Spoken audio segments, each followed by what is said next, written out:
na uhamasishaji wa afya, kusimamia kampeni za chanjo na kuhakikisha na uhamasishaji wa afya.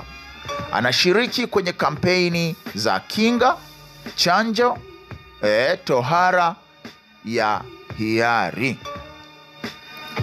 Kwa mfano, eneo la tohara bado lina mkanganyiko, hasa kwa maeneo ya vijijini, lakini watu wanahitaji kuhamasishwa. Watu wanahitaji kupata jumbe mbalimbali. Watu wanahitaji kupewa elimu kwamba kwa nini ufanye tohara ya hiari, kwa nini unampa mtu faida zake. Kwa hiyo tunategemea kwamba mabibi afya ama bwana afya waendelee kutoa elimu, haswa maeneo ya vijijini. Maeneo ya vijijini watu hawako mitandaoni, watu wanapishana na vitu vingi. Kwa hiyo bibi afya na bwana afya, kama mko active, maana yake mnaweza kuleta impact na tukapata matokeo chanya katika kuhakikisha watu wanafikiwa elimu hizo, ama kampeni ambazo zinakuwa zinaendelea. Kampeni nyingi huishia mijini, lakini kama tuna bwana afya na mabibi afya, wanaweza kuwa mabalozi wazuri na kuhakikisha wanaleta impact ya kampeni ambazo zinaendelea na kuwafikia watu wote kwa umma.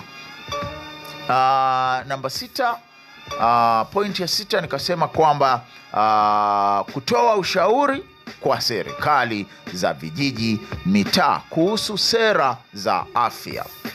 Bwana afya anaweza kaleta matokeo mazuri katika kutoa ushauri kwa serikali juu ya nini? Juu ya kile ambacho anakutana nacho akiwa kwenye majukumu yake. Anaweza kuwa mfikisha taarifa mzuri na wa kuaminika. Kwa nini? Kwa sababu ndio eneo lake muhimu sana, ndio eneo ambalo analifanyia kazi. Ni mtu ambaye anaweza kuiconnect serikali na kuihudumia jamii kwa wakati, kwenye aidha kuondosha madimbwi, lakini kujua maeneo sahihi ya kutenga, kuweka taka za umma na kadhalika, kuhakikisha kama vyoo vya umma viboreshwe ni kwa kiwango gani, na mambo mengine kama haya. Tumekuwa na changamoto ya watu wanaosafiri kwa mabasi wakati wa kuchimba dawa. Unashangaa basi linasimamishwa porini, watu wanachimba dawa kwa haja kubwa na ndogo kiholela tu. Ni jambo ambalo linahitaji wataalam ambao ndio hawa mabibi afya na mabwana afya kulisemea, kutoa mawazo yao na ushauri wao, na serikali itapokea kwa usikivu ama kwa kuwazingatia. Kwa nini? Kwa sababu ndio eneo lao.